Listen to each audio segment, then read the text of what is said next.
45장.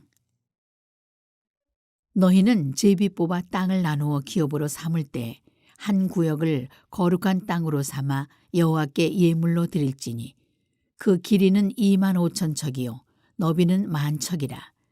그 구역 안 전부가 거룩하리라.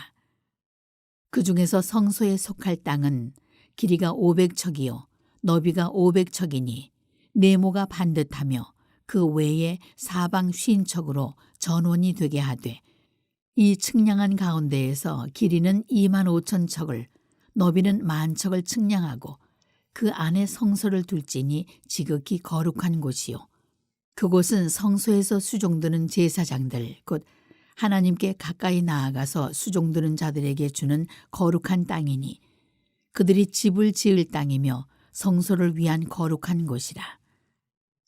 또 길이는 25,000척을 너비는 10,000척을 측량하여 성전에서 수종드는 레위 사람들에게 돌려 그들의 거주지를 삼아 마을 20을 세우게 하고 구별한 거룩한 구역 옆에 너비는 5,000척을 길이는 25,000척을 측량하여 성읍의 기지로 삼아 이스라엘 온 족속에게 돌리고 드린 거룩한 구역과 성읍의 기지된 땅의 좌우편 곧 드린 거룩한 구역의 옆과 성읍의 기지 옆의 땅을 왕에게 돌리되 서쪽으로 향하여 서쪽 국경까지와 동쪽으로 향하여 동쪽 국경까지니 그 길이가 구역 하나와 서로 같을지니라. 이 땅을 왕에게 돌려 이스라엘 가운데에 기업으로 삼게 하면 나의 왕들이 다시는 내 백성을 압제하지 아니하리라. 그 나머지 땅은 이스라엘 족속에게 그 지파대로 줄지니라. 주 여호와께서 이같이 말씀하셨느니라. 이스라엘의 통치자들아 너희에게 만족하니라. 너희는 포악과 겁탈을 제거하여 버리고 정의와 공의를 행하여 내 백성에게 속여 빼앗는 것을 그칠지니라. 주 여호와의 말씀이니라. 너희는 공정한 저울과 공정한 에바와 공정한 밭을 쓸지니 에바와 밭은 그 용량을 동일하게 하되 호멜의 용량을 따라 밭은 10분의 1 호멜을 담게 하고 에바도 10분의 1 호멜을 담게 할 것이며 세겔은 20계란이 20세겔과 25세겔과 15세겔로 너희 만회가 되게 하라. 너희가 마땅히 드릴 예물은 이러하니 밀 한 호멜에서는 6분의 1 에바를 드리고 보리 한 호멜에서도 6분의 1 에바를 드리며 기름은 정한 규례대로 한 고루에서 10분의 1 밭을 드릴지니 기름의 밭으로 말하면 한 고루는 10밭 곧 한 호멜이며 10밭은 한 호멜이라. 또 이스라엘의 윤택한 초장의 가축대 200마리에서는 어린 양 한 마리를 드릴 것이라. 백성을 속죄하기 위하여 이것들을 소제와 번제와 감사 제물로 삼을지니라. 주 여호와의 말씀이니라. 이 땅 모든 백성은 이 예물을 이스라엘의 군주에게 드리고 군주의 본분은 번제와 소제와 전제를 명절과 초하루와 안식일과 이스라엘 족속의 모든 정한 명절에 갖추는 것이니 이스라엘 족속을 속죄하기 위하여 이 속죄제와 소제와 번제와 감사 제물을 갖출지니라. 여호와께서 이같이 말씀하셨느니라. 첫째 달 초하룻날에 흠없는 수송아지 한 마리를 가져다가 성소를 정결하게 하되 제사장이 그 속죄제 희생제물의 피를 가져다가 성전 문설주와 제단 아래층 네 모퉁이와 안뜰 문설주에 바를 것이요 그 달 7일에도 모든 과실범과 모르고 범죄한 자를 위하여 역시 그렇게 하여 성전을 속죄할지니라. 첫째 달 19날에는 유월절을 7일 동안 명절로 지키며 누룩 없는 떡을 먹을 것이라. 그날에 왕은 자기와 이 땅 모든 백성을 위하여 송아지 한 마리를 갖추어 속죄제를 드릴 것이요 또 명절 7일 동안에는 그가 나 여호와를 위하여 번제를 준비하되 곧 이래 동안에 매일 흠없는 수송아지 7마리와 순양 7마리이며 또 매일 순염소 한 마리를 갖추어 속죄제를 드릴 것이며 또 소재를 갖추되 수송아지 한 마리에는 밀가루 한 에바요 순양 한 마리에도 한 에바며 밀가루 한 에바에는 기름 한 흰씩이며 일곱째 달 15째 날에 7일 동안 명절을 지켜 속죄제와 번제며 그 밀가루와 기름을 드릴지니라. 오늘도 여러분들 이런 새벽에 잘 나오셨습니다. 오늘 에스겔 45장 말씀인데 이 땅의 분배에 관련된 그런 말씀입니다. 이스라엘 백성들에게 있어서 이 땅의 분배라고 하는 건 중요하죠. 계라고 말하는데 이 땅의 신학이라고 하는 게 있습니다. 가만히 보세요. 구약 성경 전체가 또 신약 성경도 마찬가지죠. 땅에 대한 이야기입니다. 가만히 보세요. 다 땅에 대한 이야기, 꿀과 젖이 흐르는 가나안 땅, 결국 그 가나안 땅을 향하여 나아가는 인생의 그 광야길에 대한 이야기들, 그리고 신약에 오게 되면 새 하늘과 새 땅, 요한계시록이 계시하고 있는 그 땅에 대한 이야기들이 기독교 경전 전체에 자리하고 있는 걸 보게 되는데, 그만큼 땅이 인간의 삶의 터전이고 또 땅이 없이는 인간이 살아갈 길이 없다. 그래서 기독교 경전인 성서는 이 땅에 대한 이야기를 많이 하는데, 땅도 똑같은 땅이 아니고 거룩한 땅이 있다는 거죠. 그래서 땅을 거룩히 특별히 구별하게 했다. 그래서 이스라엘 백성들이 가나안 땅에 들어갔을 때도 그들에게 각 지파별로 땅을 분배하는 일들이 있게 되고, 또 하나님의 에스겔을 통하여 다시 이스라엘을 회복하시게 되는데, 회복하신 이후에 그들에게 땅을 분배하게 했는데 그냥 땅을 막 나눠 갖는 것이 아니고 거기에도 질서가 있었다. 그래서 특별히 그들이 분배하는 땅의 그 한 중앙을 거룩한 땅으로 구별하게 했다라고 하는 그런 이야기입니다. 자, 왜 거룩한 땅으로 구별하게 했는가? 그 땅 안에 성전을 짓게 했다라고 하는 거예요. 그래서 그 내용이 이 1절에 보면은 나와요. 1절 함께 읽어봅니다. 너희는 제비 뽑아 땅을 나누어 기업으로 삼을 때에 한 구역을 거룩한 땅으로 삼아 여호와께 예물로 드릴지니 그 길이는 25,000척이요 너비는 10,000척이라 그 구역 안 전부가 거룩하니라 그랬어요. 땅을 분배하는데 그냥 그 땅을 다 너희들 지파별로 너희들이 원하는 땅을 다 나눠 갖고 끝내지 말고 반드시 거룩한 땅을, 한 구역은 거룩한 땅으로 너희들이 딱 정하고 누구도 취하지 말라는 거예요. 이거는 사적으로 취하지 말라라고 그렇게 이야기를 하고 있는 거예요. 그래서 보니까 그 땅 길이가 25,000척이고 너비가 10,000척이 이 중앙에 동일하게 이렇게 그 500척이 되는 성전 구역을 만들게 되고 그곳에 거룩한 성전을 세우게 했습니다. 그리고 그 성전 가장 가까운 곳에 제사장이 기거하는 거룩한 구역으로 만들어라. 그래서 제사장들이 살 수 있는 땅을 그 거룩한 큰 땅 안에 또 두게 했어요. 그래서 거기는 성전 가장 가까운 곳에 제사장들이 거기 생활할 수 있게끔 했다는 겁니다. 여러분 지금도 여러분 유심히 한번 보세요. 가톨릭 같은 경우는 이걸 지금도 지키고 있죠. 여러분 언제나 여러분들이 성당에 가면은 성당만 있는 게 아니에요. 성당 이상 화려하고 아름답고 거룩하게 잘 지어진 사제관이 있죠. 사제관은 초라하게 안 짓습니다. 그렇죠? 어디 가나.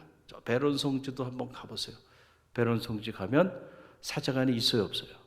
따로 사제관. 용소막 성당을 가봐도 보면 그 사제관이 성당 이상 신성하고 거룩한 곳으로 그게 구별해서 짓게 했다. 지금도 그 가톨릭은 그래서 이 사제관을 거룩한 땅으로 그렇게 여기는 거예요. 이제 개신교는 그냥 뭐 아파트에도 살고 뭐 다 이렇게도 살지만은 그러나 아직도 그런 관습을 그대로 이어오고 있는 걸 보게 되는데, 중요한 거는 자, 하나님의 성전이 있고, 그리고 그 성전을 돌볼 사람, 그리고 그 성전에서 이 백성들을 위하여 하나님께 가까이 나와 기도하면서 하나님과 백성들 사이에 이 영적인 대신 관계의 문제를 해결할 가장 핵심적인 사람들, 그 사람들은 성전 가장 가까운 곳에 살게 했다라고 하는 그러한 이야기입니다. 그 다음에 레위인들이 살게 했습니다. 레위인들, 특별히 구별된 사람들이죠. 그들 중에 제사장도 있지만은 그러나 그들이 성전 안에서 각각 성소를 돌보는 직임을 감당하고 있는 이들, 그들이 그 거룩한 구역 안에 제사장이, 성전이 있고 성전 앞에 제사장들이 살게 되고, 그 다음에 레위인들이 기거하게 하고, 그 다음에 이제 성읍을 둬서 그 각 지파별로 땅을 갖게 하고, 그리고 양 좌우에는 왕들에게 속한 땅들을 줬고, 그리고 위로는 유다 지파가, 아래로는 베냐민 지파가 이렇게 포진할 수 있도록 그렇게 기업을 분배하게 했다라고 하는 거예요. 이 레위 지파에 대한 기록이 이 5절에 나옵니다. 함께 읽어봅니다. 자, 여기 보면은 4절 5절 함께 읽습니다. 그곳은 성소에서 수종드는 제사장들 곧 하나님께 가까이 나가서 수종드는 자들에게 주는 거룩한 땅이니 그들이 집을 지을 땅이며 성소를 위한 거룩한 곳이라.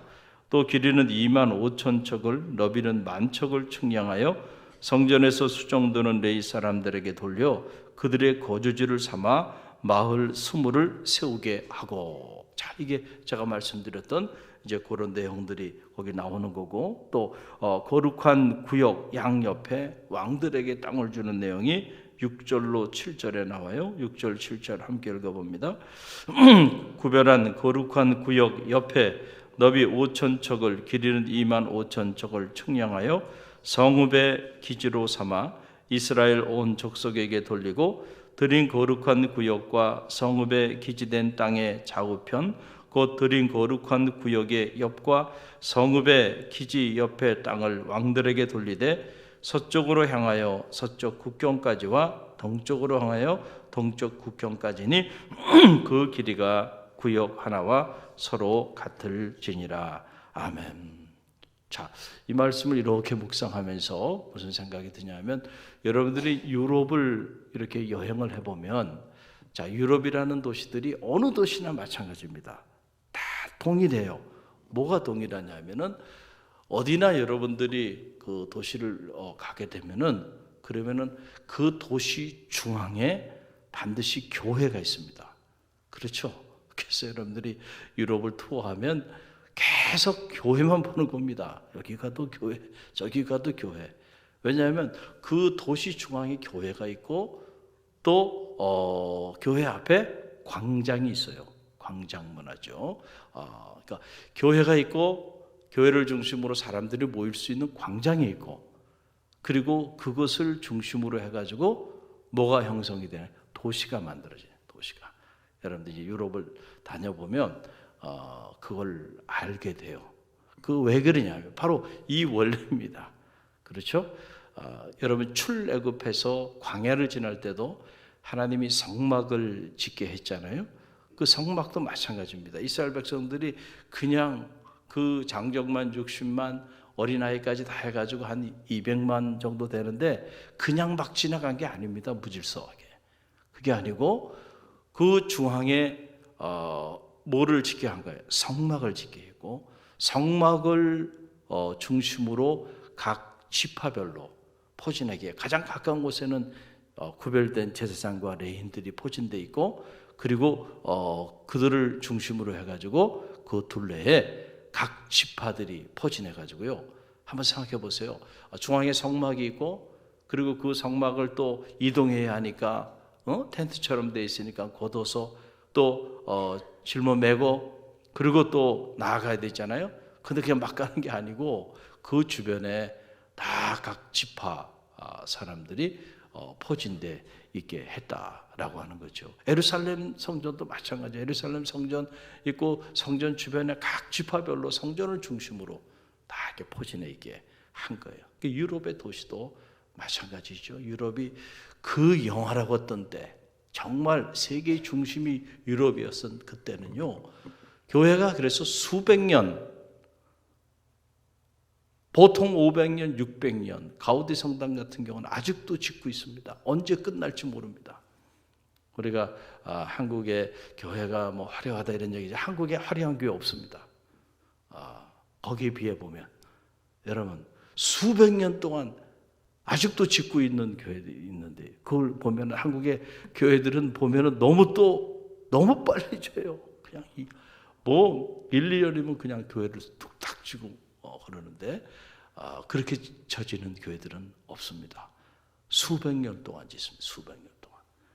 가보면 말이죠. 그 교회의 화려함이라는 거는 말을 할 수가 없어요. 야, 어떻게 작품입니다. 작품이에요. 그렇게들 짓고, 그리고 그 성전을 중심으로 사람들이 모이는 광장이 있고, 그 광장을 중심으로 문화와 문명이 발달한, 하이델베르크라고 하는 도시를 가봐도 중앙에 성령교회가 있고 광장이 있고, 그리고 하이델베르크라고 하는 대학이 세계 지성의 본산지 아닙니까? 인류 문명을 좌지우지했던 그 화려했던 과거가 있습니다. 지금이야 그렇지 않지만은 근데 지금은 이제 그 사람들의 문화만 남았어요. 문화만 남고, 그리고는 그들의 그 역동적이었던 그 신앙의 모습들은 이제 사라져가고 있어요. 참 안타깝죠. 그래서 오히려 성소가 수보니엄 파는 이런 장소로 기념 가게 또는 방문자들을 위한 여행소 혹은 우체국 또는 그 음악회 하는 그런 장소, 뭐 이런 식으로 용도가 변경돼 가고 있는 참 끔찍한, 그러면서 유럽의 문명도 이제는 무너져 내려가고 과거에 그 화려했던 시절들이 사라져버리고 흔적만 남게 되는 이런 모습들을 여러분들이 보게 돼요. 가슴 아픈 모습이죠. 한국 교회는 거기에 비하면 한 2000년의 문화와 역사를 가지고 있어요. 유럽은. 그렇기 때문에 교회 동력을 잃었어도요, 그 2000년의 문화 속에 기독교 문화와 문명이 깊이 자리하고 있기 때문에 그래도 아직 삶의 자리 안에서 기독교 정신이 살아 있습니다. 할렐루야.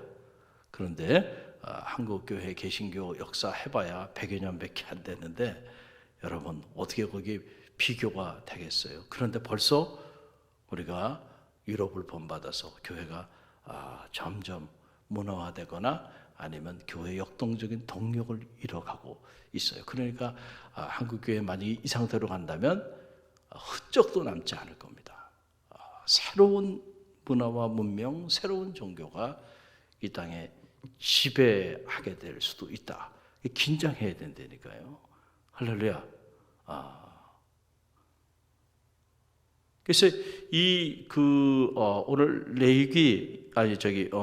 에스겔 45장이 우리에게 주는 이 메시지는 바로 뭐냐면 성전 중심의 신앙생활. 할렐루야.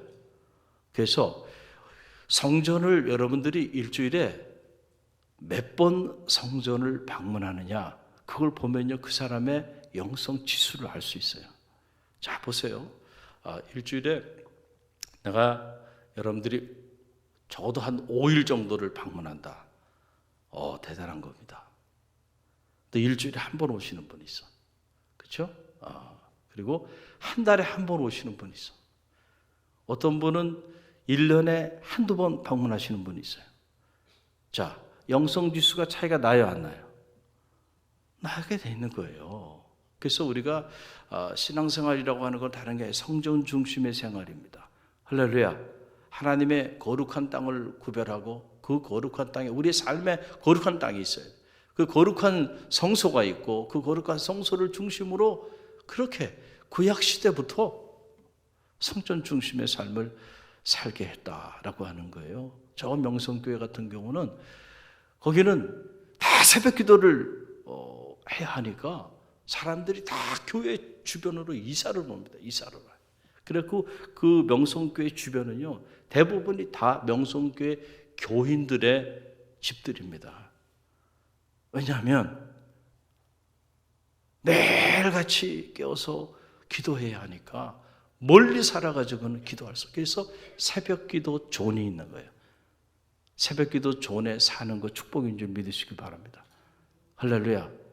그렇잖아요. 그런데 요즘 보면은 목사님도 먼 곳에 사시는 분들이 있어요. 가끔 와, 가끔 교회를. 근데 담임 목사님이요. 장로님 멀리 살아다 가끔 와. 여러분, 이 거리가 결국은 뭐를 결정하는 거예요? 영성 지수를 결정하고 결국은 교회 동력을 결정한다니까요. 그래서 우리가 신앙이 깊어지면 깊어질수록 성전 가까이 나아가는 삶을 살게 되는 거예요. 그래서 우리가 하나님을 가까이 하는 모습을 어떻게 알 수 있을까? 알 수 있다니까요. 통계로 나옵니다. 다 나와요. 이건 통계로 다 나옵니다. 그래서 얼마나 하나님의 거룩한 성전 중심의 삶을 살아가고 있는가? 그 모습을 보면 안에 들여다보지 않아도 안 되니까요. 그 사람의 영성 지수가 그거로 결정이 된다니까요. 한 주간에 성전을 과연 몇 번 기도하기 위하여, 예배하기 위하여, 말씀을 듣기 위하여 방문하고 있는가를 보면 여러 번 많이 방문하는 사람과 1년에 한두 차례 방문하는 사람과 같을 수가 없다는 거잖아요. 할렐루야. 이게 중요해요. 그래서 우리 목회자들끼리 이렇게 만나면 이런 이야기를 합니다. 어느 특정한 교회만 이런 게 아니고 다 똑같습니다. 다 똑같아요. 다 목회실이, 교회마다 목회실이 다 통계를 냅니다. 여러분 안 내는 것 같아도 우리 교회도 다 벌써 개개인의 영성 지수가 다 이렇게 통계가 다 나 있어요. 말을 하지 않고 발표하지 않을 뿐입니다. 숨길 수가 없습니다. 숨길 수가 없어요. 여러분들이 하나님을 가까이 하고 영적으로 친밀하게 되면요, 여러분들이 점점 성전 가까이 나아오게 된다니까요. 할렐루야. 그리고 도저히 불가항력적으로 성소에 나와 기도하고 예배를 드릴 수 없는, 그리고 성소를 섬길 수 없는 그런 경우에, 여러분 보세요. 다니엘 같은 경우에 바벨론의 포로로 끌려가잖아요. 자, 예루살렘 성전은 다 회파되고요. 그러니까는 예루살렘 성전으로 나아갈 수도 없고 또 가바다의 성전이 다 폐허가 되어 있고 말이죠. 그런 끔찍한 상황이에요. 그런데도 불구하고 이 성전 중심의 정신이 다니엘에게 살아있잖아요. 다니엘이 우연히 다니엘이 된 게 아니라니까요. 그래서 그가 목숨을 걸고 사자굴 속에 던져지는 그 위기 가운데서도 하루에 3번씩 예루살렘 성전을 바라보며 하나님 앞에 기도했던 인물이에요. 할렐루야. 그 성전 중심의 삶이 어린 다니엘에게 자리하고 있는 거예요. 사자굴 속에 던져지는 그 위기 가운데서도 그 기도하는 일을 굽히지 않았어요. 놀랍죠? 할렐루야. 여러분, 우리가 그런 정신을 본받아야 돼요. 그러니까 하나님이 이 다니엘이라고 하는 그 인물을 높이 들어 사용하여 주시는데, 다니엘을 경험한 사람들은 다 그를 사랑하고 그를 통하여 여호와 하나님을 경배하게끔 하나님이 그를 축복하여 주셨다는 거예요. 할렐루야. 다 이유가 있습니다. 가만히 보면 사람들이 그렇게 존귀하게 쓰임받는 이유 우연이 아니고요. 괜히 시기하고 질투하고 절대 그러면 안 돼요. 누군가가 정말 존귀하게 쓰임받고 있다고 그러면은 사람들은 그냥 생득적으로 시기하고 질투해요. 그래서 자꾸 흠집을 내려고 그러고 모함하고, 목회자들도 그래요. 목회자들도 보면 그러니 일반인들은 오죽하겠어요? 그러나 여러분은 절대로 그러지 마시길 간절히 바랍니다. 하나님이 그 사람을 축복해 주는 데는 이유가 있지 않겠어요? 할렐루야. 또 들여다보면 그 사람은 그 사람 나름대로의 하나님과의 관계에 있어서 남다른 삶의 모습들이 있다니까요. 지킬 것을 지켜나가는, 근데 그런 삶들이 결국 그 사람과 그 사람의 자녀들, 그리고 가문과 그가 손으로 하는 일들 하나님 축복하셔서 지경을 넓혀주시고 존귀하게 쓰임받는 삶을 살게 하시는 거예요. 할렐루야. 그래서 우리가 배울 거는 배워야 합니다. 남들 놀 때 다 놀고요. 그렇죠? 남들 여행 갈 때 다 여행 가고 다 그렇게 세상을 따라, 세상의 기호를 따라 그렇게 다 살아가면서 하나님 앞에 남다르게 쓰임받기를 원한다고 한다면 여러분 그거야 허망한 일이죠. 정말 남다르게 쓰임받기를 원하면 남다른 하나님과의 관계가 있어야 된다니까요. 할렐루야. 오늘 이 이스라엘을 회복시켜 주시는 이 거룩한 땅을 하나님이 그들에게 허락하시고 그 땅을 회복시켜 주시면서 거룩한 구역을 만들게 하고 그 거룩한 구역에 하나님의 성전을 세우게 하고 그리고 성전 가장 가까운 곳에 제사장들, 그 다음에 레위인들, 그 다음에 이제 이스라엘 족속들을 위하여 땅을 나누고 그리고 양옆에는 왕들을 위한 땅들을 그리고 위아래로는 유다 지파와 베냐민 지파를 통해서 하나님의 거룩한 성소를 보호하게 하고 그 성전 중심에서 그들이 신앙생활을 할 수 있도록 이것이 하나님이 이스라엘을 다시 회복하여 주시면서 보여주신 환상입니다. 왜 이스라엘 백성들이 그렇게 무너지게 되었는가? 성전 중심의 삶을 잃었기 때문에 그렇다는 거예요. 할렐루야. 여호와의 성소를 자꾸 떠났어요. 그러니까 결국 하나님을 떠나게 됐다는 거예요. 물고기가 물을 떠나면 여러분 회복이 돼서 돌아오는 게 아니고 결국은 죽는다니까요. 할렐루야. 그래서 우리가 힘들고 어려운 일이 있을수록요 성전 중심의 삶을 살아야 합니다. 할렐루야. 이곳에서 문제를 해결하고요 이곳에서 축복의 문을 열고 이 성소에서 하나님을 만나는 그런 영적인 체험을 통해서 오늘 인생의 이 광야길 하나님이 여러분에게 주신 은혜와 축복을 누리고 나누는 축복의 통로의 삶을 사는 갈릴리교회 모든 성도들이 되시기를 주님의 이름으로 간절히 축원드립니다.